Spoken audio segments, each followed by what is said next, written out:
ಯುವ ಮುಖಂಡರು ಆತ್ಮೀಯರು ಆಗಿರ್ತಕ್ಕಂಥ ನಿಖಿಲ್ ಕುಮಾರಸ್ವಾಮಿ ಅವರು ಈ ಒಂದು ಪತ್ರಿಕಾಗೋಷ್ಠಿಯಲ್ಲಿದ್ದಾರೆ. ಅವ್ರಿಗೂ ಸಹ ಸ್ವಾಗತ ಬಯಸ್ತಾ, ವೆಂಕಟರಮಣಗೌಡ ನಾಡಗೌಡರವರು ಸಹ ಈ ಒಂದು ಪತ್ರಿಕಾಗೋಷ್ಠಿಯಲ್ಲಿದ್ದಾರೆ. ಶ್ರೀಯುತ ತಿಪ್ಪೇಸ್ವಾಮಿ ಅವರಿದ್ದಾರೆ. ಜನತಾದಳ ಮತ್ತು ಬಿಜೆಪಿಯ ಎಲ್ಲ ವರಿಷ್ಠರುಗಳು ಈ ಒಂದು ಪತ್ರಿಕಾಗೋಷ್ಠಿಯಲ್ಲಿದ್ದಾರೆ. ಮತ್ತು ಈ ಒಂದು ಪತ್ರಿಕಾಗೋಷ್ಠಿಗೆ ಬಂದಿರತಕ್ಕಂಥ ಎಲ್ಲ ಎಲೆಕ್ಟ್ರಾನಿಕ್ಸ್ ಮೀಡಿಯಾ, ಪ್ರಿಂಟ್ ಮೀಡಿಯಾ ಗೋಷ್ಠಿಯನ್ನು ಕುರಿತು ಮಾನ್ಯ ಶ್ರೀ ಕುಮಾರಸ್ವಾಮಿ ಅವರು ಪತ್ರಿಕಾಗೋಷ್ಠಿ ಕುರಿತು ಮಾತಾಡಬೇಕು ಅಂತ ಹೇಳಿ ಅವರಲ್ಲಿ ವಿನಂತಿಯನ್ನು ಮಾಡಿಕೊಡ್ತೀನಿ. ಧನ್ಯವಾದಗಳು.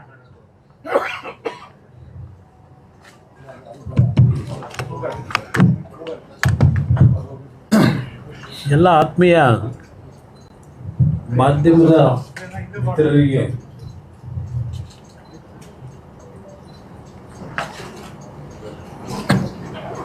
ಈಗಾಗಲೇ ಹೊಸ ವರ್ಷ ಆಚರಣೆ ಮಾಡಿಬಿಟ್ಟಿದ್ವಿ. ಆದರೂ ಸಹ ತಡವಾದರೂ ನಮ್ಮೆಲ್ಲರಿಗೆ ಹೊಸ ವರ್ಷದ ಶುಭಾಶಯಗಳ ಜೊತೆಗೆ ನಮ್ಮ ಸಂಕ್ರಾಂತಿ, ಮುಂದಿನ ಸಂಕ್ರಾಂತಿಗೆ ಸಂಕ್ರಮಣ, ಅದಕ್ಕೂ ಅಡ್ವಾನ್ಸ್ ಆಗಿ ಎಲ್ಲ ಮಿತ್ರರಿಗೆ ನನ್ನ ಶುಭಾಶಯಗಳನ್ನು ಕೊಡಲಿಕ್ಕೆ ಬಯಸ್ತೀನಿ. ಸಂಕ್ರಾಂತಿಯಲ್ಲಿ ಸೂರ್ಯನ ಬೆಳಕು ಜಾಸ್ತಿ ಈಗ ಕರ್ನಾಟಕದಲ್ಲೂ ನಮ್ಮ ಸರ್ಕಾರ ಇವತ್ತು ರಾಜ್ಯದಲ್ಲಿ ಮತ್ತು ರಾಷ್ಟ್ರದಲ್ಲಿ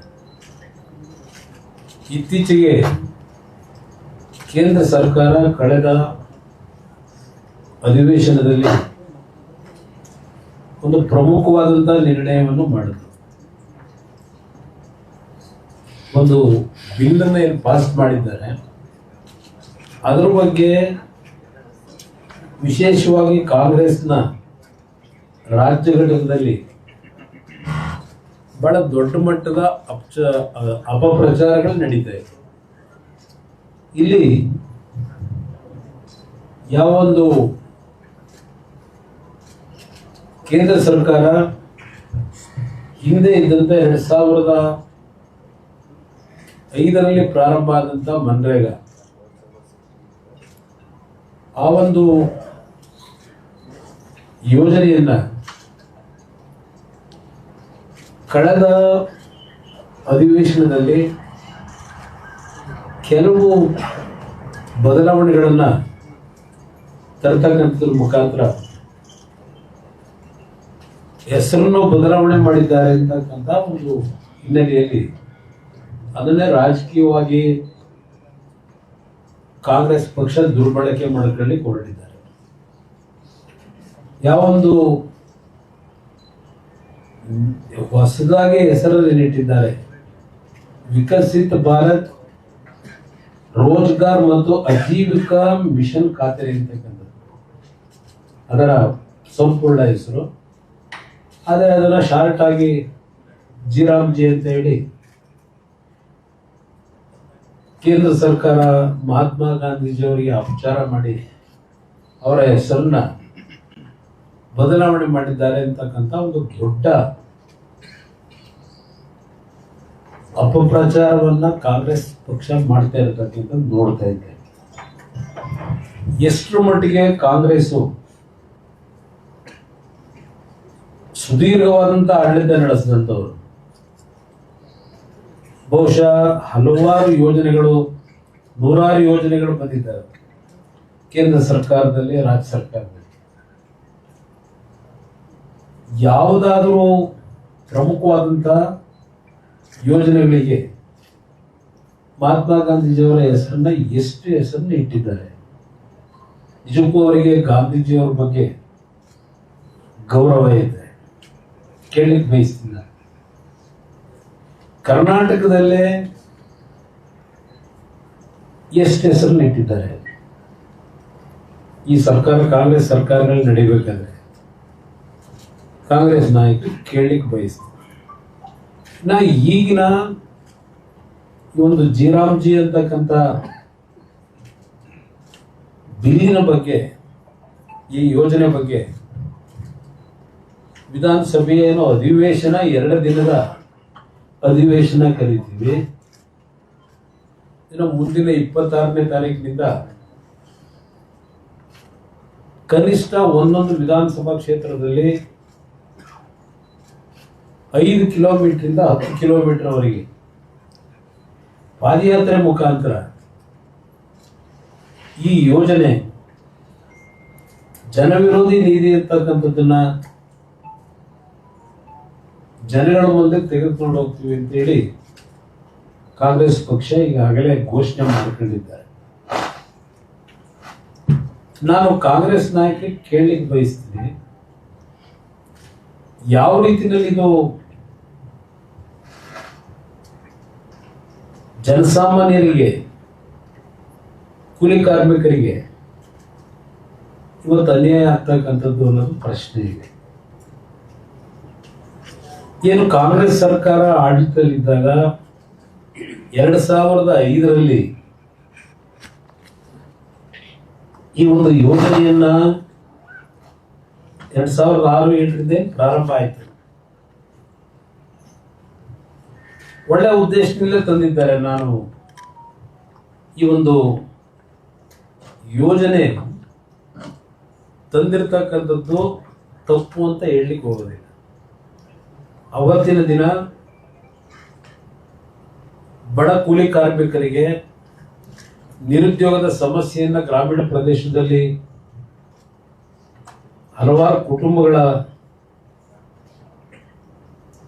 ವಂಚನೆಗಳೇನಾಗಿದೆ ಅವರುಗಳಿಗೆ ನಿರುದ್ಯೋಗದ ಸಮಸ್ಯೆಯಿಂದ ಒಳ್ಳೆ ಉದ್ದೇಶದಿಂದ ತಂದಿದ್ದಾರೆ. ನಾನು ಈ ಒಂದು ಕಾರ್ಯಕ್ರಮ ಅತ್ಯಂತ ಕೆಟ್ಟ ಕಾರ್ಯಕ್ರಮ ಅಂತ ನಾನೇ ಹೇಳಲಿಕ್ಕೆ ಹೋಗೋದಿಲ್ಲ, ಯಾರು ಹೇಳೋದೂ ಇಲ್ಲ. ಆದರೆ ನಂತರದ ದಿನಗಳಲ್ಲಿ ಈ ಒಂದು ಮಹಾತ್ಮ ಗಾಂಧೀಜಿಯವರ ಹೆಸರನ್ನ ಇಟ್ಟಂತ ಈ ಯೋಜನೆ ಎಷ್ಟರ ಮಟ್ಟಿಗೆ ಮಹಾತ್ಮ ಗಾಂಧೀಜಿಯವರಿಗೆ ಗೌರವ ಸಲ್ಲಿಸ್ತಕ್ಕಂಥ ರೀತಿಯಲ್ಲಿ ಪಾರದರ್ಶಕವಾಗಿ, ಭ್ರಷ್ಟರಹಿತವಾಗಿ ಈ ಕಾರ್ಯಕ್ರಮಗಳನ್ನು ಅನುಷ್ಠಾನಕ್ಕೆ ತಂದಿದ್ದಾರೆ. ಇದು ಇಲ್ಲಿ ಪ್ರಮುಖವಾಗಿರತಕ್ಕಂಥ ಅಂಶ. ಕೆಲವರು ಕೇಳ್ತಾರೆ, ಇದೆಲ್ಲ ಈ ಒಂದು ನ್ಯೂನತೆಗಳು ಕೇಂದ್ರ ಸರ್ಕಾರಕ್ಕೆ 10 ವರ್ಷ ಬೇಕಾಯ್ತಾ ಇದೆಲ್ಲವನ್ನ ಕಂಡುಹಿಡಿಯಲಿಕ್ಕೆ ಅಂತಕ್ಕಂಥದ್ದನ್ನ ಕಾಂಗ್ರೆಸ್ನ ಕೆಲವು ನಾಯಕರೇನು ಕೇಳ್ತಾರೆ. ಇಲ್ಲಿ 10 ವರ್ಷದ ಪ್ರಶ್ನೆ ಅಲ್ಲ. ಈ ಕಾರ್ಯಕ್ರಮ ಕೇಂದ್ರ ಸರ್ಕಾರದ ನೆರವನ್ನ ಕೊಡ್ತಕ್ಕಂಥದ್ದು ಪ್ರಾರಂಭ ಆಗಿರ್ತಕ್ಕಂಥದ್ದು 100% ಕೇಂದ್ರ ಸರ್ಕಾರದ ಅನುದಾನ. ಈ ಕೇಂದ್ರ ಸರ್ಕಾರದ ಅನುದಾನವನ್ನ ಯಾವ ರಾಜ್ಯಗಳಲ್ಲಿ ಯಾವ ರೀತಿಯಲ್ಲಿ ಅತ್ಯಂತ ಪ್ರಾಮಾಣಿಕವಾಗಿ ಉಪಯೋಗ ಮಾಡಿಕೊಂಡಿದ್ದಾರೆ. ಒಂದು ಕ್ಯಾಪಿಟಲ್ ಅಸೆಟ್ ಅನ್ನ ಎಷ್ಟು ನಿರ್ಮಾಣ ಆಗಿದೆ, ಇಲ್ಲ ಈ ಯೋಜನೆಗಳ ಹೆಸರಿನಲ್ಲಿ ಬರೀ ಕಳಬಿಲ್ ಮಾಡ್ಕೊಂಡು ಕೆಲಸನೇ ಮಾಡದೆ ಒಂದೊಂದು ಕೆಲಸದಲ್ಲಿ 4 ಬಾರಿ 3 ಬಾರಿ ಬಿಲ್ಲನ್ನ ಮಾಡಿಕೊಂಡು ಉಳ್ಳವರು ಇದನ್ನ ನಿರುದ್ಯೋಗಿಗಳ ಹೆಸರಿನಲ್ಲಿ ಯಾವ ರೀತಿಯಲ್ಲಿ ದುರುಪಯೋಗ ಪಡಿಸ್ಕೊಂಡಿದ್ದಾರೆ. ಇದೆಲ್ಲ ಮಾಹಿತಿಗಳು ಸುದೀರ್ಘವಾಗಿ ತನಿಖೆಗಳಾದ ನಂತರ ಬಂದಂತ ವರದಿ. ಅದರ ಹಿನ್ನೆಲೆಯಲ್ಲಿ ಈ ಒಂದು ಮಾಡಿಫಿಕೇಶನ್ ಅಂತಕ್ಕಂಥದ್ದನ್ನ ಈ ಬಿಲ್ ಮುಖಾಂತರ ಕೇಂದ್ರ ಸರ್ಕಾರ ಇತ್ತೀಚೆಗೆ ಜಾರಿ ತರಬೇಕು ಅಂತ ತಂದಿದ್ದಾರೆ. ಒಳ್ಳೆ ಉದ್ದೇಶ. ಮನ್ರೇಗಾದಲ್ಲಿ ಇದ್ದಂತ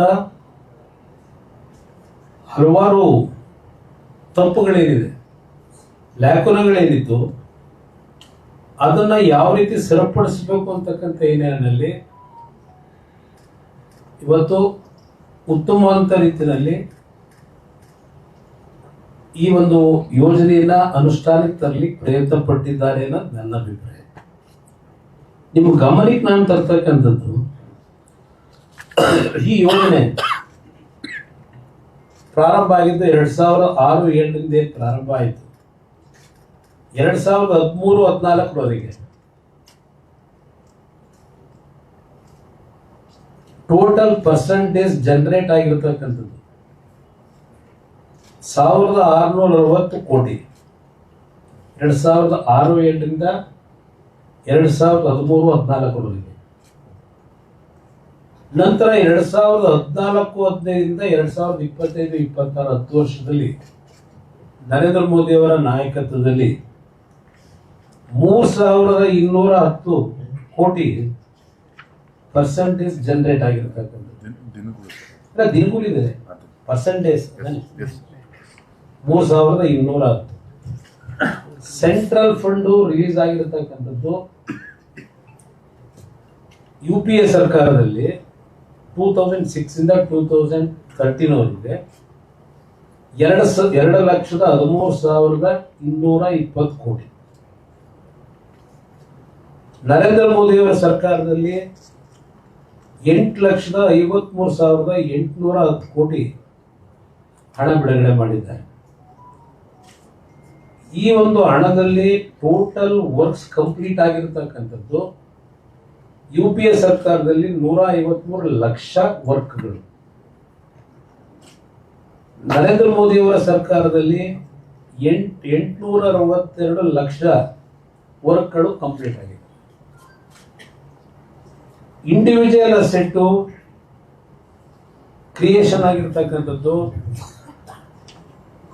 UPA ಸರ್ಕಾರದಲ್ಲಿ 17.6%, ನರೇಂದ್ರ ಮೋದಿ ಅವರ ಸರ್ಕಾರದಲ್ಲಿ ಇಂಡಿವಿಜುವಲ್ ಅಸೆಟ್ ಕ್ರಿಯೇಟ್ ಆಗಿರತಕ್ಕಂಥದ್ದು 62.95%. Aadhaar seeding in NREGA soft active workers in crore 0.76 in January 2014ಗೆ UPA ಸರ್ಕಾರ. ನರೇಂದ್ರ ಮೋದಿ ಅವರ ಸರ್ಕಾರದಲ್ಲಿ 12.12 ಕೋಟಿ. ಇನ್ನು national electronic fund management system ನಲ್ಲಿ implemented in 28 states and 5 union territories NDA ಸರ್ಕಾರದಲ್ಲಿ. ಇಲ್ಲಿ UPA ಸರ್ಕಾರದ್ದು ಯಾವುದೇ ರೀತಿಯ ಮಾಹಿತಿ ಇಲ್ಲ, ನಾಟ್ ಅವೈಲಬಲ್. ಇನ್ನು geo tagging of Mahatma Gandhi NREGA assets ಆ ಪ್ರಾವಿಷನ್ ಇಟ್ಕೊಂಡಿರಲಿಲ್ಲ UPA ಸರ್ಕಾರದಲ್ಲಿ. More than 6.44 crore assets already Jio tagged in public domain NDA ಸರ್ಕಾರದಲ್ಲಿ. ಇದು ಜಾತಿಕ್ ಕಂಪ್ಯಾರಿಸನ್ ನಿಮಗೆ ಕೊಡ್ತಾ ಇದ್ದೀನಿ. ಇಲ್ಲಿ ನಿಮ್ಮ ಮೊನ್ನೆ ಒಂದು ಇವರು ನಮ್ಮ ಕಾಂಗ್ರೆಸ್ ಅಧ್ಯಕ್ಷರು ಚಾಲೆಂಜ್ ಹಾಕೋರು, ಪ್ರಹ್ಲಾದ್ ಜೋಶಿ, ಎಲ್ಲ CBI ಎನ್ಕ್ವೈರಿ ಮಾಡ್ತೀರಾ ಅಂತ ಹೇಳಿ ಒಂದು ಚಾಲೆಂಜ್ ಹಾಕಿದ್ದಾರೆ. ಇಲ್ಲೇ ಅವರು ನಮ್ಮ ಪ್ರಹ್ಲಾದ್ ಜೋಶಿ ಅವರು ಹೇಳಿರ್ತಕ್ಕಂಥದ್ದು 11,200,000 ಚಿಲ್ಲರೆ ಕೋಟಿ ಅಲ್ಲ, 11,00,000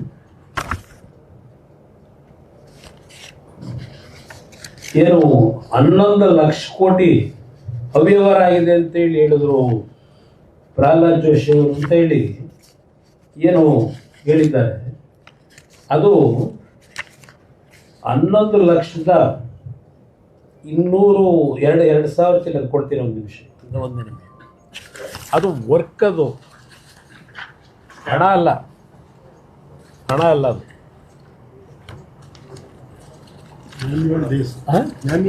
ಮ್ಯಾನ್ಯುವಲ್ ಡೇಸು ಅಲ್ಲ, ಅದು ಅಷ್ಟು ವರ್ಕ್ ಆಗಿರೋದ್ರಲ್ಲಿ ಅಕ್ರಮ ಆಗಿದೆ. 28 ರಾಜ್ಯದಲ್ಲಿ ಏನು ಹಿಡ್ತೀನಿ ಒಂದೇ ನಿಮಿಷ ಅದು ಇಲ್ಲ, ಡಾಕ್ಯುಮೆಂಟ್ ಇಲ್ಲೆಲ್ಲ ಸೇರ್ಕೊಂಡ್ಬಿಟ್ಟಿದೆ.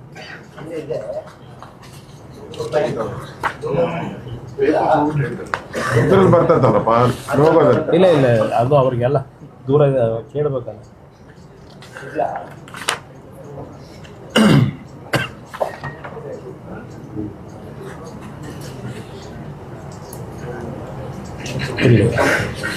ಸೋಷಿಯಲ್ ಆಡಿಟ್ ಯೂನಿಟ್ ನಲ್ಲಿ ಟೋಟಲ್ ನಂಬರ್ ಆಫ್ ಕೇಸಸ್ ಅಂದ್ರೆ irregularities numbers and recoverable amount ಅಂತಕ್ಕಂಥದ್ದು, ಅದನ್ನ ಪ್ರಹ್ಲಾದ್ ಜೋಶಿ ಅವರು ಹೇಳಿರ್ತಕ್ಕಂಥದ್ದು ಕೋಟಿ, 11 ಲಕ್ಷ ಕೋಟಿ ಅಲ್ಲ, ಯಾಕೆಂದ್ರೆ ಖರ್ಚಾಗಿರೋದೇ 11 ಲಕ್ಷ ಕೋಟಿ. ಏನ್ ಹೇಳ್ತಾರೆ,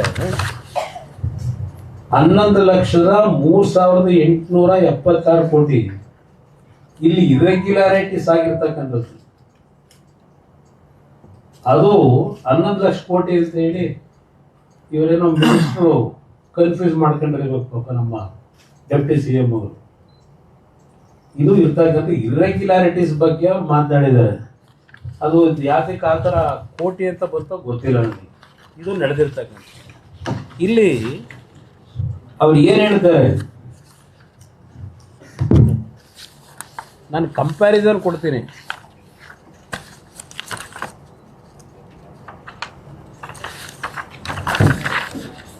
ಏನು ಸ್ವಲ್ಪ ಅಪ್ಗ್ರೇಡೇಷನ್ನು ಮತ್ತಿನ್ನ ಕೆಲವು ತಪ್ಪುಗಳು ಏನೇನಾಗಿದೆ ಅದನ್ನು ಸರಿಪಡಿಸ್ಬೇಕು ಅನ್ನೋದಕ್ಕೆ ಆದಂಥ ಅನುಭವದಲ್ಲಿ ನರೇಗಾದಲ್ಲಿ ಏನಿತ್ತು, ಈಗ ಜಿನಲ್ಲಿ ಏನಿದೆ ಆದಿ ನಿಯಮಗಳು ಅಂತಕ್ಕಂಥದ್ದು ನಿಮ್ಗೆ ಗಮನಕ್ಕೆ ತರ್ತೀನಿ. ಇಲ್ಲ ನಿಮ್ಗೆ ಕಾಪಿ ಕೊಡಿದ್ರೆ ಕೊಟ್ಬಿಡ್ತೀನಿ. ಏಕೆಂದ್ರೆ ಸ್ವಲ್ಪ ಜಾಸ್ತಿ ಇದೆ ಮೆಟೀರಿಯಲ್. ಯಾವ್ಯಾವ ಉದ್ದೇಶಕ್ಕೋಸ್ಕರವಾಗಿ ಇವತ್ತು ಬದಲಾವಣೆ ಬಂದಿದೆ, ಇದರಿಂದ ಆಗೋ ಉಪಯೋಗಗಳೇನು, ಇದೆಲ್ಲ ಡೀಟೇಲ್ ಇದೆ. ನಾವು ಹಿಂದೆನೆ ನೋಡಿದೀವಿ ನರೇಗಾದಲ್ಲಿ ಬೇರೆ ರಾಜ್ಯದ ಒಂದು ಕಡೆ ಇಡಿ, ಕರ್ನಾಟಕದಲ್ಲೇ ಯಾವ್ಯಾವ ರೀತಿ ಯಾವ್ಯಾವ ತಾಲೂಕುಗಳಲ್ಲಿ ಈ ನರೇಗಾ ಸ್ಕೀಮ್ನಲ್ಲಿ ಏನೇನು ಸಮಸ್ಯೆಗಳಾಗಿದೆ ಅಂತ ಒಂದ್ಸಲ ನಿಮ್ಗೆ ಜ್ಞಾಪಕ ಮಾಡ್ತೀನಿ. ಕೊಪ್ಪಳದಲ್ಲಿ ಬಹುಶಃ BJP ಸರ್ಕಾರದಲ್ಲ, ಇವರು ಸಿದ್ದರಾಮಯ್ಯ ಇದ್ದಾಗಲೇ ಕೂಲಿ ಕೊಟ್ಟಿಲ್ಲ ಅಂತ ಹೇಳಿ ಒಂದು ಪೊಲೀಸ್ನವ್ರ ಕೈಲ ಲಾಠಿ ಚಾರ್ಜ್ ಆಯಿತು. ಇಲ್ಲ ನಾಡುಗೌಡರು ಕೂತವ್ರೆ ಇಲ್ಲಿ ಪಕ್ಕದಲ್ಲಿ, ಅವರ ಕ್ಷೇತ್ರದಲ್ಲಿ ನರೇಗಾ ವರ್ಕಿಗೆ ಅಂತ ಹೇಳಿ ಟ್ರ್ಯಾಕ್ಟರ್ ಮೇಲೆ ಜನ ಕರ್ಕೊಂಡು ಹೋಗಿತ್ತು. ಒಂದು ಉದಾಹರಣೆ ಕೊಡ್ತೀನಿ ಅಷ್ಟೇ. ಆ ಟ್ರ್ಯಾಕ್ಟರ್ ಅಪಘಾತಕ್ಕೆ ಒಳಗಾಗ್ಬಿಡ್ತು. ಅಪಘಾತದಲ್ಲಿ 2-3 ಜನ ತೀರ್ಕೊಂಡು ಹೋದ್ರು. ಅವ್ರಿಗೆ ಪರಿಹಾರ ಕೊಡಬೇಕಲ್ಲ. ಅವರು ನರೇಗಾ ಕೆಲಸಕ್ಕೆ ಹೋಗ್ತಿದ್ರು ಅಂತ ಏನು ಲೆಕ್ಕ ತೋರಿಸಿದ್ರು. ಅವ್ರಿಗೆ ಜಾಬ್ ಕಾರ್ಡೇ ಇರಲಿಲ್ಲ. ಅದನ್ನೇ ಇವತ್ತು ಕೇಂದ್ರ ಸರ್ಕಾರ ಹೇಳ್ತಾ ಇರೋದು. ಜಾಬ್ ಕಾರ್ಡ್ ಅಲ್ಲೂ ಸಹ ಎಷ್ಟು ಅವ್ಯವಹಾರಗಳಾಗಿದೆ. ಆಮೇಲೆ 60 ವರ್ಷದ ಮೇಲ್ಪಟ್ಟವರು 80 ವರ್ಷದವ್ರನ್ನೆಲ್ಲ ಜಾಬ್ ಕಾರ್ಡ್ ಇದೆ ಅಂತ ತೋರಿಸ್ಕೊಂಡವ್ರೆ. ಅವರ ಹೆಸರಿನಲ್ಲೆಲ್ಲ ಪೇಮೆಂಟ್ಗಳಾಗಿದೆ. ಇದು ಎಲ್ಲವನ್ನ ಸುದೀರ್ಘವಾಗಿ ಸುಮಾರು 28 ರಾಜ್ಯದಲ್ಲಿ ಮಾಹಿತಿಗಳನ್ನು ಪಡೆದು ಕೇಂದ್ರ ಸರ್ಕಾರ ಅಂತಿಮವಾಗಿ ಈ ಒಂದು ಯೋಜನೆಯನ್ನ ಅನುಷ್ಠಾನಕ್ಕೆ ತಂದಿರ್ತಕ್ಕಂಥದ್ದು. ಸುಮಾರು ಹುಡುಗಾಟಿಕೆಗೆ ಇಲ್ಲ ಏನೋ ಪ್ರೆಸ್ಟೀಜ್ಗೋಸ್ಕರವಾಗಿ ಪ್ರತಿಷ್ಠೆಗೋಸ್ಕರವಾಗಿ ಈ ಯೋಜನೆ ತಂದಿರ್ತಕ್ಕಂಥದ್ದಲ್ಲ. ಜನ ನಮ್ಮ ಡೆಪ್ಟಿ CM ಹೇಳೋದ್ರಲ್ಲ, ಎಂಥದ್ದು ಓಪನ್ ಡಿಬೇಟಿಗೆ ತಯಾರಾಗಿದ್ದೇವೆ. ಓಪನ್ ಡಿಬೇಟ್ ಮಾಡಬೇಕು ಅಂದರೆ ನಾವೇನು ಕದ್ದೋಗೋ ಪ್ರಶ್ನೆ ಇಲ್ಲ. ಏನೇನಿದೆ ನಾವು ಸ್ವಲ್ಪ ಡಾಕ್ಯುಮೆಂಟ್ ಇಟ್ಕೊಂಡೇ ಮಾತಾಡೋದು. ಜನ ಪಾಪ ಅವೇನು ಹೇಳ್ಕೊಂಡವ ಕಾಂಗ್ರೆಸ್ ಅವ್ರ ಕೈ ಹೇಳೋ ಶಕ್ತಿ ಇಲ್ಲ. ನೆನ್ನೆ ಅದಿಂಥದ್ದು ಒಂದು ಪೇಪರ್ ಟೈಗರು ಅಂತ ಏನೇನೋ ಹೇಳ್ಕೊಂಡಿದೆ. ಅದೆಲ್ಲ ಇರಲಿ ಒಂದು ಕಡೆ ಮಾತಾಡೋಣ, ಸಮಯ ಬರುತ್ತೆ. ಇಲ್ಲಿ ಪ್ರಶ್ನೆ ತಯಾರಾಗಿದ್ದೇವೆ ನಾವು. ಇದರಲ್ಲಿ ಯಾವ್ಯಾವ ರೀತಿ ನಾವು ಬದಲಾವಣೆ ತಂದಿದ್ದೇವೆ. ಇಲ್ಲಿ ಮನ್ರೇಗಾದಲ್ಲಿ ಏನು ನ್ಯೂನ್ಯತೆಗಳಿತ್ತು ಅದು ಯಾವ ರೀತಿ ಬದಲಾವಣೆ ತಂದಿದ್ದೇವೆ. ಈಗ ನಮ್ಮ ಹಳ್ಳಿಲಿ ಜನ ಮಾತಾಡೋರು, ನಮಗೆ ಈ ಮನ್ರೇಗಾ ಸ್ಕೀಮ್ ತಂದು ಹಳ್ಳಿಲಿ ಕೂಲಿ ಕೆಲಸಕ್ಕೆ ಜನ ಸಿಗ್ತಿಲ್ಲ ಅಂತ. ಆ ಹಿನ್ನೆಲೆ ಒಳಗೇನೆ ಈ ಸ್ಕೀಮ್ನಲ್ಲಿ 60 ದಿನ ಈ ಒಂದು ಕೂಲಿ ಕೆಲಸಕ್ಕೆ ಸ್ಟಾಪ್ ಮಾಡಿ ನಮ್ಮ ರೈತರು ಕೃಷಿ ಚಟುವಟಿಕೆ ಮಾಡಬೇಕಾದ್ರೆ ಅವರು ಅಲ್ಲಿ ಅದ್ರ ಜೊತೆ ಸಣ್ಣ ಪುಟ್ಟ ರೈತರುಗಳೇನಿದ್ದಾರೆ 1 ಎಕರೆ 2 ಎಕರೆ 5 ಎಕರೆ ಇಟ್ಕೊಂಡವರು ಅವ್ರಿಗೂ ಕೂಲಿ ಕೆಲಸದವ್ರು ಸಿಗಬೇಕು ಅಂತ ಹೇಳಿದ್ರೆ 60 ದಿನ ಅವರಿಗೆ ರಜಾ ಕೊಡ್ತಾರೆ. 60 ದಿನ ಅವರು ರೈತರ ಭೂಮಿನಲ್ಲಿ ಕೆಲಸ ಮಾಡ್ತಕ್ಕಂಥ ಒಂದು ಅವಕಾಶ, ರೈತರನ್ನು ಉಳಿಸ್ತಕ್ಕಂಥದ್ದಕ್ಕೆ ಈ ಸ್ಕೀಮ್ ತಂದಿದ್ದಾರೆ. ಈ ರೋಪ್ಗಳೆಲ್ಲ ನೋಡೆ ಈಗ 100 ದಿನದಿಂದ 125 ದಿನಕ್ಕೆ ಹೆಚ್ಚಿಸತಕ್ಕಂಥದ್ದೇನಿದೆ,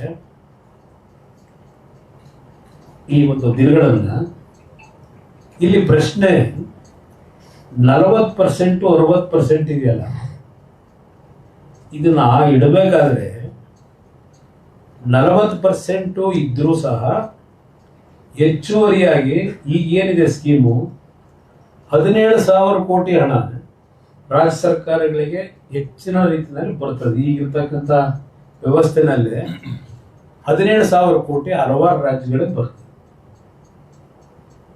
ಈ ಸ್ಕೀಮ್ನಲ್ಲಿ ಏನು ಕಡಿಮೆ ಆಗೋದಿಲ್ಲ, ರೆಡ್ಯೂಸ್ ಆಗ್ಬಿಡುತ್ತೆ, ನಮ್ಗೆ ದುಡ್ಡು ಕಡಿಮೆ ಆಗ್ಬಿಡುತ್ತೆ ಏನು ಹೇಳ್ತಾರಲ್ಲ. ಇಲ್ಲಿ 17,000 ಕೋಟಿ ಹಲವಾರು ರಾಜ್ಯಗಳಿಗೆ ದೊರಕ್ತಿದ್ರಲ್ಲಿ. ಜೊತೆಗೆ ಈ 40% ಮಾಡಿರ್ತಕ್ಕಂಥ ಉದ್ದೇಶವೇ ರಾಜ್ಯ ಸರ್ಕಾರ ಹಲವಾರು ರಾಜ್ಯದಲ್ಲಿ ಅಕ್ರಮಗಳನ್ನು ಏನ್ ಮಾಡಿದ್ದಾರೆ, ಸರಿಯಾದ ರೀತಿ ಕೂಲಿ ಕೊಟ್ಟಿಲ್ಲ ಕೆಲಸ ಮಾಡದಂತವರಿಗೆ, ಯಾವನೋ ಹೆಸರಿನಲ್ಲಿ ಬಿಲ್ ಮಾಡ್ಕೊಂಡು ದುಡ್ಡು ತಗೊಂಡಿರ್ತಕ್ಕಂಥದ್ದೆಲ್ಲ ಇದೆ. ಇದೆಲ್ಲವನ್ನ ಗಮನದಲ್ಲಿ ಇಟ್ಕೊಂಡೆ ರಾಜ್ಯ ಸರ್ಕಾರದ್ದು ಜವಾಬ್ದಾರಿ ಇರಬೇಕು ಅಂತ ಹೇಳಿ ಕೇಂದ್ರ ಸರ್ಕಾರ ರಾಜ್ಯ ಸರ್ಕಾರದ ಜವಾಬ್ದಾರಿಗಳೇನು ಅಂತಕ್ಕಂಥದ್ದನ್ನು ಈ ಸ್ಕೀಮ್ ನಲ್ಲಿ ತಂದಿದ್ದಾರೆ. ಕೇಂದ್ರ ಸರ್ಕಾರ ಎಲ್ಲಾ ಅಧಿಕಾರವನ್ನು ಅವ್ರು ಇಟ್ಕೊಂಡಿಲ್ಲ, ರಾಜ್ಯ ಸರ್ಕಾರದ ಜವಾಬ್ದಾರಿ ಏನಿದೆ ಅಂತಕ್ಕಂಥದ್ದು ತಂದಿದ್ದಾರೆ. ರಾಜ್ಯ ಸರ್ಕಾರನ ಕಡೆಗಣಿಸಿಲ್ಲ. ಇದನ್ನು ಮೊದಲು ಅರ್ಥ ಮಾಡ್ಕೋಬೇಕು ಕರ್ನಾಟಕ ರಾಜ್ಯ ಸರ್ಕಾರ. ಅದಷ್ಟೇ ಅಲ್ಲ, ಇವತ್ತು ಈ ಒಂದು ಸ್ಕೀಮ್ ಏನಿದೆ ಇದರಲ್ಲಿ ರಾಜ್ಯ ಸರ್ಕಾರದ ಜವಾಬ್ದಾರಿಗಳು ಏನು ಅಂತಕ್ಕಂಥದ್ದು ನಾನು ಹೇಳ್ತಾ ಇದ್ದೇನೆ. ಅದ್ರ ಜೊತೆಗೆ ಗ್ರಾಮ ಪಂಚಾಯಿತಿಗಳಿಗೆ ಪವರೇ ಇಲ್ಲ ಅಂತ ಏನ್ ಹೇಳ್ತಾರೆ,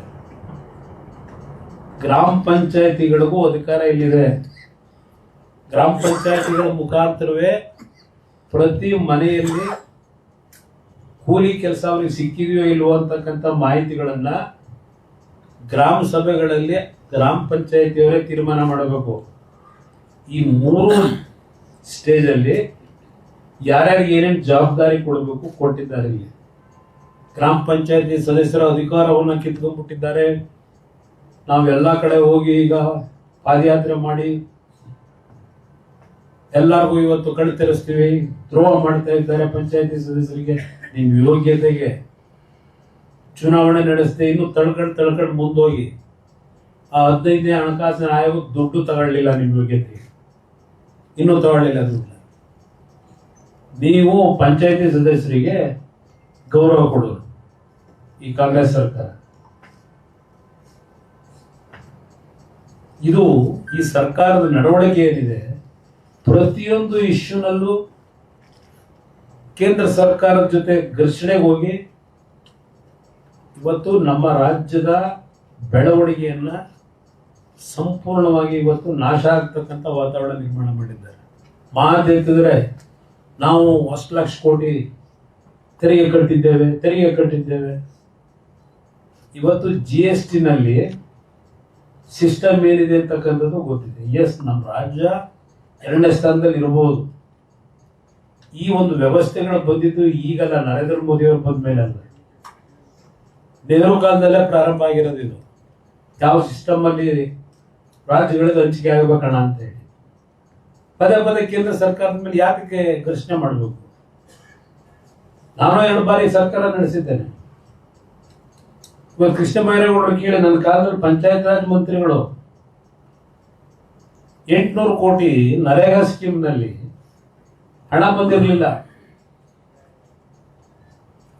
ನಮ್ಮ ರಾಜ್ಯ ಸರ್ಕಾರದಿಂದಲೇ ಕೂಲಿ ಕಾರ್ಮಿಕರಿಗೆ ದುಡ್ಡನ್ನು ರಿಲೀಸ್ ಮಾಡಿದೆ. ನಾನು ಬರೀ ರೈತರ ಸಾಲ ಮನ್ನಾ ಮಾಡಿದ್ದೀನಿ ಅಂತ ಲೆಕ್ಕ ಹಾಕಬೇಡಿ. 800 ಕೋಟಿ ಕೇಂದ್ರ ಸರ್ಕಾರ ಇನ್ನು ಕೊಟ್ಟಿರಲಿಲ್ಲ ನಮಗೆ. ಯಾಕೆಂದ್ರೆ ನಾವು ಇಲ್ಲಿ ಪೋರ್ಟಲ್ಗೆ ಫೀಡ್ ಮಾಡಬೇಕಲ್ಲ, ನಾವಿಲ್ಲಿ ಮಾಡಿರ್ತಕ್ಕಂಥ ಕೆಲಸಗಳನ್ನು ನಾನು 800 ಕೋಟಿ ರಾಜ್ಯ ಸರ್ಕಾರದ ಎಕ್ಸ್ಚೇಕರ್ ಇಂದ ರಿಲೀಸ್ ಮಾಡಿ ಕೂಲಿ ಕಾರ್ಮಿಕರು ಕೊಟ್ಟು ನಂತರ ಕೇಂದ್ರ ಸರ್ಕಾರಕ್ಕೆ ಅರ್ಜಿ ಕೊಟ್ಟು 800 ಕೋಟಿ ಆಮೇಲೆ ತಗೊಂಡಿದ್ದೀವಿ. ಇದೇ ಕೃಷ್ಣ ಬೈರೇಗೌಡರು ನನ್ನ ಸರ್ಕಾರದಲ್ಲಿ ಪಂಚಾಯತ್ ರಾಜ್ ಮಂತ್ರಿ, ಅವ್ರ ಕಾಲದಲ್ಲೇ ಮಾಡಿದೀವಿ, ತೋರಿಸಿದೀವಿ ಏನು ಅಂತ ಹೇಳಿ. ಕೇಂದ್ರ ಸರ್ಕಾರ ಜೊತೆ ಯಾಕೆ ನಡ್ಕೋಬೇಕು ಅನ್ನೋ ಒಂದು ಕನಿಷ್ಠ ಸೌಜನ್ಯವೂ ಇಲ್ಲದೆ ಈಗೇನು 2 ದಿವಸ ಅಸೆಂಬ್ಲಿ ಒಳಗೆ ಬಿಲ್ ಪಾಸ್ ಮಾಡ್ಬಿಟ್ಟು ಏನ್ ಮಾಡ್ಕೊತೀರಿ ನೀವು ಇದ್ರ ವಿರುದ್ಧ? ಏನಿದೆ ನಿಮಗೆ? ಸೊ ಪ್ರಚಾರಕ್ಕೆ ಅಷ್ಟೇ ತಾನೆ ನೀವು ಮಾಡಬೇಕು ಅಂತ ಹೋಗಿ ನಿಮ್ಗೆ ಎಲ್ಲ ಮಾಹಿತಿ ಕೊಡ್ತೀವಿ. ಇಲ್ಲಿ ಯಾವ್ಯಾವ ತರ ಇದರಲ್ಲಿ ಪಾಸಿಟಿವ್ ಇದೆ, ನೆಗೆಟಿವ್ ಇದೆ, ಇದೆಲ್ಲ ನಾನು ಎಕ್ಸ್ಪ್ಲೈನ್ ಮಾಡೋಕೆ ಹೋದ್ರೆ ಸಮಯ ತಗೊಳ್ಳೋದು. ಎಲ್ಲ ತರಿಸಿಟ್ಕೊಂಡಿದ್ದೀನಿ,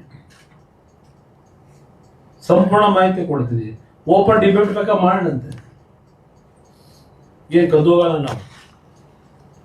ನಾವು ಮಾಡಿರ್ತಕ್ಕಂಥದ್ದು ವಿಕಸಿತ ಭಾರತ ಬರೀ ಬಾಯಲ್ಲಿ ಹೇಳೋದಿಕ್ಕಲ್ಲ ಮಾಡಿರೋದು. ವಿಕಸಿತ ಭಾರತ ನಮಗೆ ಹೊಟ್ಟೆ ಉರಿದೋಗುತ್ತೆ. ನಿನ್ನೆ ಲಕ್ನೋದಲ್ಲಿ ಅಶೋಕ ಲೇಲ್ಯಾಂಡ್ ಯೂನಿಟ್ ಓಪನ್ ಮಾಡಿ ಬಂದು ಹೋಗಿದ್ದೆ, ನಾನು ಬರಲೇಬೇಕು ಅಂತ ಹೇಳಿ.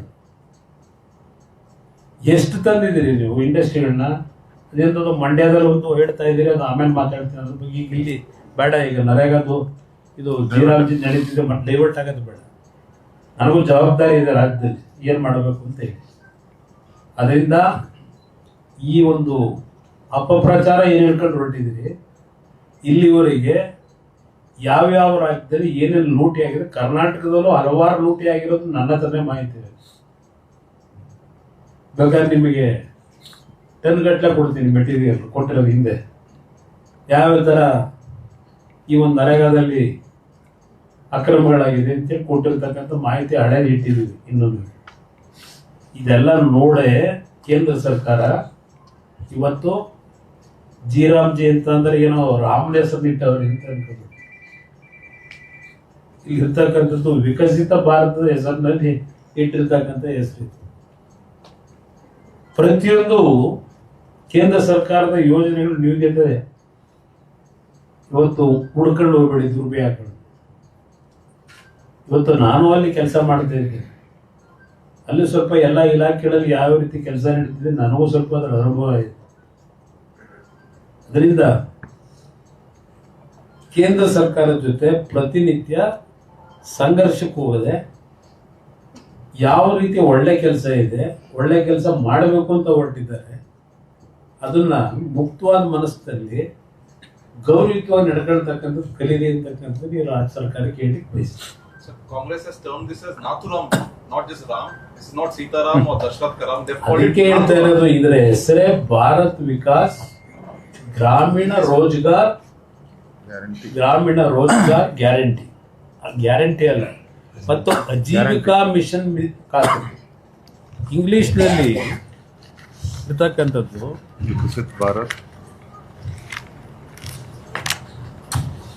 ವಿಕಸಿತ್ ಭಾರತ್ ಉದ್ಯೋಗ ಖಾತರಿ ಮತ್ತು ಜೀವನೋಪಯೋಗಿ ಅಂಶ. ಅದು ಶಾರ್ಟ್ ಆಗಿ ಈಗ ಮನ್ರೇಗಾ ಅಂತ ಹೇಳಲಿಲ್ವಾ, ಅದೇ ರೀತಿಯಲ್ಲಿ ಜಿರಾಮ್ ಅಂತ ಇಟ್ಕೊಳ್ಳೋದು. But in assembly also they want to be saying this is anti-Ram is what Congress is saying. They are anti-Ram, not BJP, not this program. This program, all right, in the name of Rama is there to bring Ram Rajya in the country. We utilize Rama's name. ಗಾಂಧೀಜಿನ ಹೇಳಿದಲ್ಲ ರಾಮ ರಾಜ್ಯ ಮಾಡಬೇಕು. Sir, Chief Minister said that you have taken away the money of Grama villages. And Which 40% money? Villages money belong to the villages and Gram Panchayats. That money is being taken away. and Siddaramaiah is Where you please tell him to give document. Documentary evidence. You please tell him to publish. And they're saying the states will have to pay. No, they have to bear. 40% No, yes, they have to bear. Already 20 years over. The responsibility also state governments, they have to take it. NREGA ಕೂಲಿ ಕಾರ್ಮಿಕರನ್ನ ಒಬ್ಬೊಬ್ರು highway ಯೋಜನೆಗಳ ಕೆಲಸಗಳಿಗೆ ಬಳಕೆ ಮಾಡ್ಕೊಳ್ತಾರೆ ಅನ್ನುವಂತ ಒಂದು ಆರೋಪ. ಇದಕ್ಕೆ ಹೇಳ್ತೀರಾ? ಹಲವಾರು ರೀತಿಯಲ್ಲಿ ದುರುಪಯೋಗ ಪಡಿಸ್ಕೊಂಡಿರ್ತಕ್ಕಂಥದ್ದು ಇದೆ.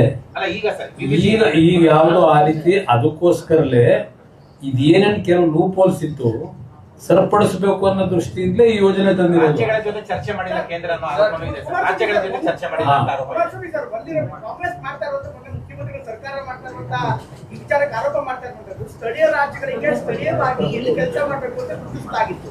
ಈಗ ಅದನ್ನ ಕೇಂದ್ರ ಸರ್ಕಾರವೇ ನಿರ್ಧಾರ ಮಾಡಿಸಿ ಯಾವ್ಯಾವ ಜಾಗದಲ್ಲಿ ಮಾಡಬೇಕು ಅಂತ. ಒಂದೇ ನಿಮಿಷ ಸರ್, ಒಂದೇ ಒಂದು ನಿಮಿಷ. ಜೊತೆಗೆ ಈಗ ಕಾಂಟ್ರಾಕ್ಟರ್ಗಳಿಗೆ ಪೂರಕವಾಗಿ ಅಂದ್ರೆ ಎಲ್ಲಿ ಹೊಲದಲ್ಲಿ ಕೆಲಸ ಮಾಡಬೇಕಾಗಿತ್ತು, ಈಗ ಕಾಂಟ್ರಾಕ್ಟರ್ ಜೊತೆ ಕೂಡ ಅವಕಾಶ ಕೊಟ್ಟಿರೋದ್ರಿಂದ ಕಾಂಟ್ರಾಕ್ಟರ್ಗಳನ್ನು ಕೂಡ ಒಳಗಡೆ ಎಳ್ತರಲಾಗ್ತಿದೆ ಅಂತ. ಕೇಂದ್ರ ಸರ್ಕಾರ ಸ್ಥಳೀಯ ಸಂಸ್ಥೆಗಳು ಮಾಡುವಂತ ಕೆಲಸವನ್ನ ರಾಜ್ಯ ಸರ್ಕಾರ ಕೇಂದ್ರ ಸರ್ಕಾರ ಕಿತ್ಕೊಂಡಿದೆ ಅಂತ ಮಾತು ಹೇಳ್ತಿದ್ದಾರೆ. ಹಿಂದೆ ಮನ್ರೇಗಾ ಸ್ಕೀಮ್ನಲ್ಲೇ ಇದೇ ಸಿದ್ದರಾಮಯ್ಯನವರು ಈಗ ದಾಖಲೆ ನಿರ್ಮಾಣ ಮಾಡಿದಾರಲ್ವಾ,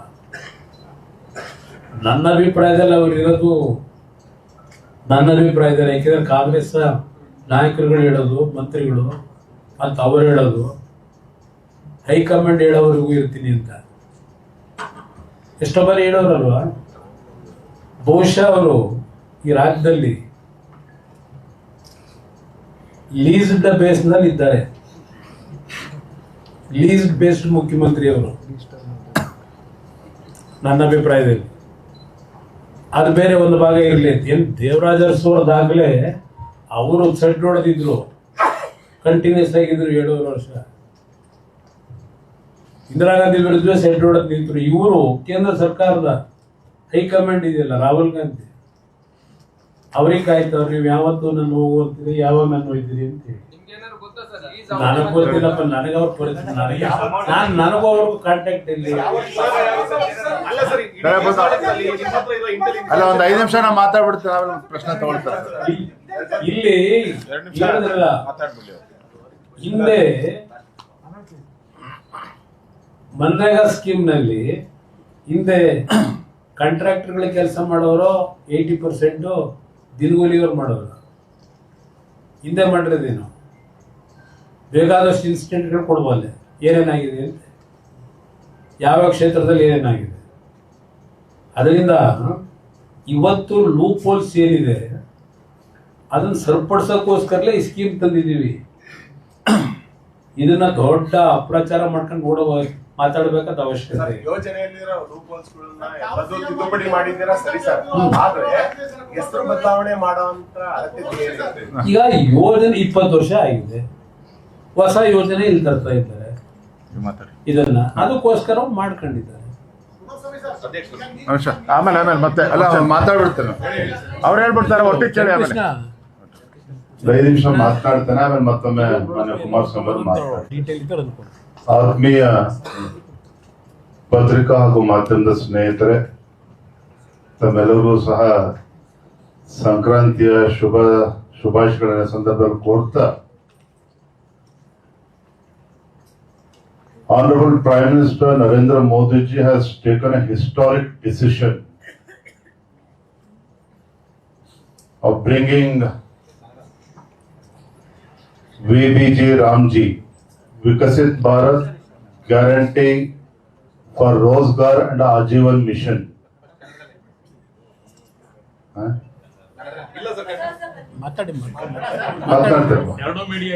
So it's a historic decision taken by Honorable Prime Minister Shri Narendra Modi ji.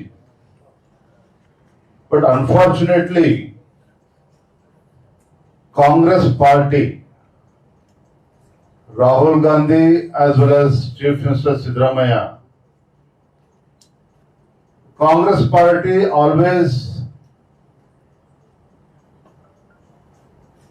is very keen in false propaganda. Even before the program has been relaunched, Congress is trying to spread false propaganda regarding VBG Ramji.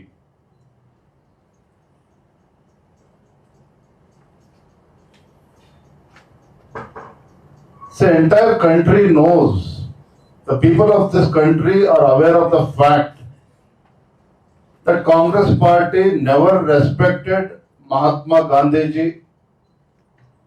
Congress party never respected Baba Saheb Ambedkar ji.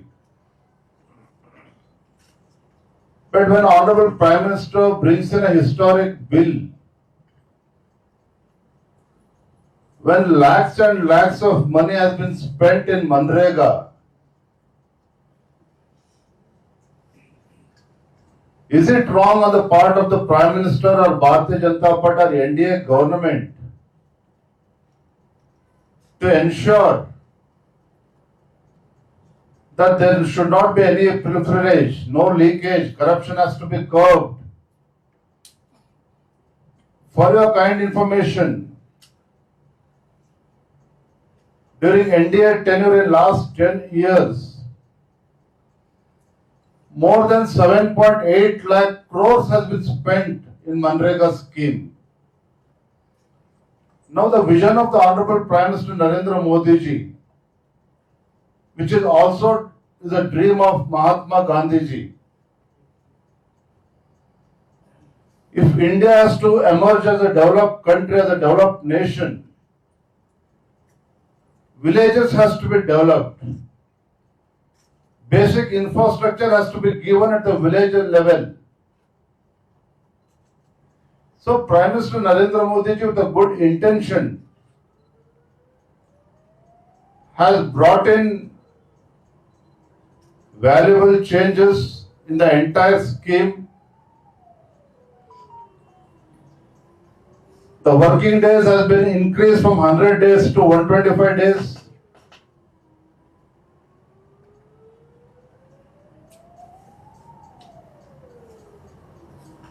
There should be accountability in the entire system. There should be no wastage of money. By effectively implementing VBG Ramji, there should be all over development at the rural India. That is the whole idea. But unfortunately, the Congress party, which has ruled this country for more than 55-60 years, Congress party never believed in schemes. Congress party never believed in schemes. They always believed on scams. Because of the scams during the Congress party which was in power, because of the scandals that took place during UPA government, India could not emerge as a developed nation. But today, when Honorable Prime Minister wants to bring in changes in the entire scheme to benefit the rural people, when he wants to bring a change to ensure that there is no corruption, there is accountability, Congress party is trying to spread this false propaganda. Now Chief Minister Siddaramaiah wants to call a special session to discuss on this bill. We welcome this decision of Honorable Chief Minister Siddaramaiah ji. Yes, we do welcome. We'll discuss on the floor of the House. What is that Congress has done through Manrega in last 60 years, or from the day when the scheme has been started? What is that NDA government under the dynamic leadership of Honorable Prime Minister Narendra Modi ji? What is that we achieved in last 10 years? We will definitely discuss on the floor of the House. But unfortunately, which Congress party, which is so desperate, which is not able to digest Prime Minister Narendra Modi's popularity, spreading false propaganda on every scheme, every program of NDA government, is very unfair on the part of the Congress party. Even in Karnataka, the day one after Siddaramaiah assumed the office as Chief Minister, he took a decision of not allowing national education policy in Karnataka. Siddaramaiah himself said that they will bring in state education policy, but till date there is no SAP, no state education policy or no national education policy. by doing this, they are doing injustice to the people of Karnataka. ಕೇಂದ್ರ ಸರ್ಕಾರದ ಯೋಜನೆಗಳನ್ನ ತಪ್ಪು ಮಾಹಿತಿಗಳನ್ನು ನೀಡುವಂಥದ್ದು, ರಾಜ್ಯದ ಜನರಿಗೆ ಒಂದು ತಪ್ಪು ಕಲ್ಪನೆಯನ್ನು ಮೂಡಿಸುವಂಥದ್ದು. ಒಬ್ಬ ಪ್ರಧಾನಮಂತ್ರಿ ನರೇಂದ್ರ ಮೋದಿಜಿಯವರು ಲಕ್ಷಾಂತರ ರೂಪಾಯಿ ಇವತ್ತು ಈ ಯೋಜನೆ ಮೂಲಕ ಗ್ರಾಮೀಣ ಭಾಗದಲ್ಲಿ ಇವತ್ತು ಬಡವರಿಗೆ ಅನುಕೂಲ ಆಗ್ಬೇಕು, ಕಾರ್ಮಿಕರಿಗೆ ಅನುಕೂಲ ಆಗ್ಬೇಕು, ಯಾವುದೋ ಒಂದು ಭ್ರಷ್ಟಾಚಾರ ನಡೆಯಬಾರದು ಅಂತ ಆಲೋಚನೆ ಮಾಡೋದೇ ತಪ್ಪಾಗಾದ್ರೆ, ಒಬ್ಬ ಪ್ರಧಾನಮಂತ್ರಿ ನರೇಂದ್ರ ಮೋದಿಜಿಯವರು ಗಾಂಧೀಜಿಯವರ ಕನಸೇನಿತ್ತು, ಗ್ರಾಮ ಸ್ವರಾಜ್ಯದ ಕನಸು ನನ್ಸಾಗ್ಬೇಕು ಅಂತ ಹೇಳಿದ್ರೆ 7-8 ಲಕ್ಷ ಕೋಟಿ ಪ್ರತಿ ವರ್ಷ ಖರ್ಚು ಮಾಡ್ತಕ್ಕಂಥ ಇಷ್ಟು ದೊಡ್ಡ ಯೋಜನೆ ಇವತ್ತು ಸುಲಲಿತವಾಗಿ ಸಾಗಬೇಕು, ಬಡವರಿಗೆ ತಲುಪಬೇಕು ಅಂತೇಳಿ ಪ್ರಧಾನಮಂತ್ರಿ ಆಲೋಚನೆ ಮಾಡ್ತಕ್ಕಂಥದ್ದು ತಪ್ಪಾಗಾದ್ರೆ, ಇವತ್ತು ಕಾಂಗ್ರೆಸ್ ಪಕ್ಷ ಇಷ್ಟು ವರ್ಷಗಳ ಆಡಳಿತ ನಡೆಸಿದಾಗ್ಲೂ ಸಹ ಅವ್ರು ಯಾವತ್ತೂ ಕೂಡ ಸ್ಕೀಮ್ ಬಗ್ಗೆ ಯೋಚನೆ ಮಾಡಲಿಲ್ಲ, ಸ್ಕ್ಯಾಮ್ಗಳೇ ಅವತ್ತು ಮಾಡ್ಕೊಂಡು ಬಂದಿರ್ತಕ್ಕಂಥದ್ದು. ಹಾಗಾಗಿ ಇವತ್ತು ಪ್ರಧಾನಮಂತ್ರಿಗಳ ನರೇಂದ್ರ ಮೋದಿಜಿಯವರ ಒಳ್ಳೆ ಕೆಲಸಗಳನ್ನ ಸಹಿಸಿಕೊಳ್ಳೋದಕ್ಕೆ ಇವತ್ತು ಕಾಂಗ್ರೆಸ್ ಪಾರ್ಟಿಗೆ, ರಾಹುಲ್ ಗಾಂಧಿಗೆ, ಸಿದ್ದರಾಮಯ್ಯನವ್ರಿಗೆ ಆಗ್ತಾ ಇಲ್ಲ. UPA ಸರ್ಕಾರದಲ್ಲಿ 2G ಸ್ಕ್ಯಾಮ್, ಕೋಲ್ ಸ್ಕ್ಯಾಮ್ ಇವತ್ತು ನಾನು ಅದನ್ನು ಪುನರುಚ್ಚಾರ ಮಾಡೋದಕ್ಕೆ ಹೋಗೋದಿಲ್ಲ. ಆದರೆ ದೇಶದ ಜನ, ರಾಜ್ಯದ ಜನ ಕಾಂಗ್ರೆಸ್ ಪಕ್ಷದ ಆಡಳಿತವನ್ನ ಇನ್ನೂ ಕೂಡ ಮರ್ತಿಲ್ಲ. ಇವತ್ತು ನರೇಂದ್ರ ಮೋದಿಜಿಯವರು ಏನು 100 ದಿನಗಳ ವರ್ಕಿಂಗ್ ಡೇಸ್ ಏನಿದೆ 125 ದಿನಗಳು ಮಾಡಿರುವಂತದ್ದು, ಕನಿಷ್ಠ 60 ದಿನಗಳು ಕೃಷಿ ಚಟುವಟಿಕೆ ನಡೆಯುವಂತ ಸಂದರ್ಭದಲ್ಲಿ ರೈತರಿಗೆ ಅನಾನುಕೂಲ ಆಗಬಾರ್ದು ಅಂತೇಳಿ ಆ ಸಂದರ್ಭದಲ್ಲಿ ನಿಲ್ಲಿಸಿರುವಂತದ್ದು. ಮತ್ತೇನು ಗ್ರಾಮ ಪಂಚಾಯತಿ ಮಟ್ಟದಲ್ಲಿ ತೀರ್ಮಾನಗಳು ಆಗ್ತದೆ, ಅದು ಮುಂದೆನೂ ಕೂಡ ಹೊರೀತದೆ. ಇಲ್ಲಿ ಯಾರನ್ನೂ ಕೂಡ ಗ್ರಾಮ ಪಂಚಾಯತಿ ಅಧಿಕಾರವನ್ನ ಕಿತ್ಕೊಳ್ಳುವಂತ ಕೆಲಸ ಕೇಂದ್ರ ಸರ್ಕಾರ ನರೇಂದ್ರ ಮೋದಿಜಿ ಅವರು ಮಾಡ್ತಾ ಇಲ್ಲ. ಆದ್ರೆ ಪ್ರಧಾನಮಂತ್ರಿಗಳ ಒಂದು ಅಪೇಕ್ಷೆ ಇದೆ, ಇವತ್ತು ಯಾವುದೇ ಒಂದು ಕಾರ್ಯಕ್ರಮಗಳು ಯೋಜನೆಗಳು ತಲುಪಬೇಕು ಅಂತ ಹೇಳಿದ್ರೆ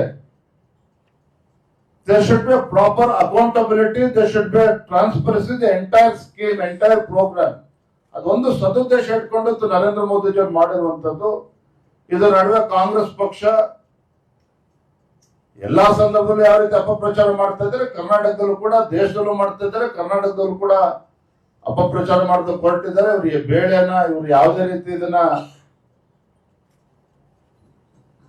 ಫಾಲ್ಸ್ ಪ್ರೊಪಗಂಡ ಇದನ್ನ ಯಾವುದಕ್ಕೂ ಕೂಡ ನಾವು ಅವಕಾಶವನ್ನ ಕೊಡೋದಿಲ್ಲ. ನಾವು ಕೂಡ ಭಾರತೀಯ ಜನತಾ ಪಾರ್ಟಿ ಮತ್ತು ಜಾತ್ಯತೀತ ಜನತಾ ದಳ ಗ್ರಾಮ ಮಟ್ಟದಲ್ಲೂ ಕೂಡ ನಾವು ತೆರಳಿ ಜನರಿಗೆ ಮನವರಿಕೆ ಮಾಡುವಂತ ಕೆಲಸ ಮಾಡ್ತೇವೆ, ಕಾರ್ಮಿಕರಿಗೆ ಮನವರಿಕೆ ಮಾಡುವಂತ ಕೆಲಸ ಮಾಡ್ತೇವೆ, ಕಾಂಗ್ರೆಸ್ ಷಡ್ಯಂತ್ರವನ್ನ ಬಯಲಿಗೆಳೆಯುವಂತ ಕೆಲಸ ನಾವು ಮಾಡ್ತೇವೆ.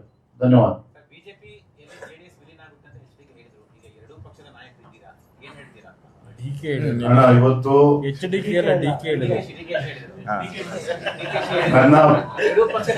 ನನ್ನ ವಿನಂತಿ ಹೇಳ್ತೇನೆ ಮಾನ್ಯ ಕುಮಾರಸ್ವಾಮಿ, ಇನ್ನೊಂದ್ಸಲ ಫ್ರೀ ಮಾತಾಡೋಣ ನೀವು. ಆ ವಿಚಾರವಾಗಿ ಪ್ರತ್ಯೇಕ ಪ್ರೆಸ್ ಮೀಟ್ ಕರೀತಾರೆ, ಒಟ್ಟೆ ಕೂತ್ ಮಾತನಾಡ್ತಾರೆ. ದಯವಿಟ್ಟು ಕುಮಾರಸ್ವಾಮಿ ಅವರು ರಾಜ್ಯ ಓಕೆ, ಧನ್ಯವಾದ.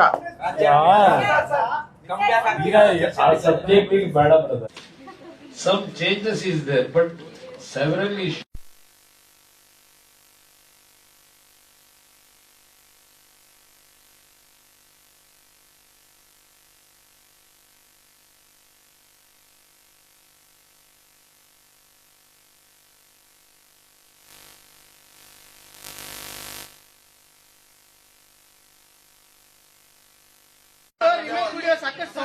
Politics ಇವತ್ತು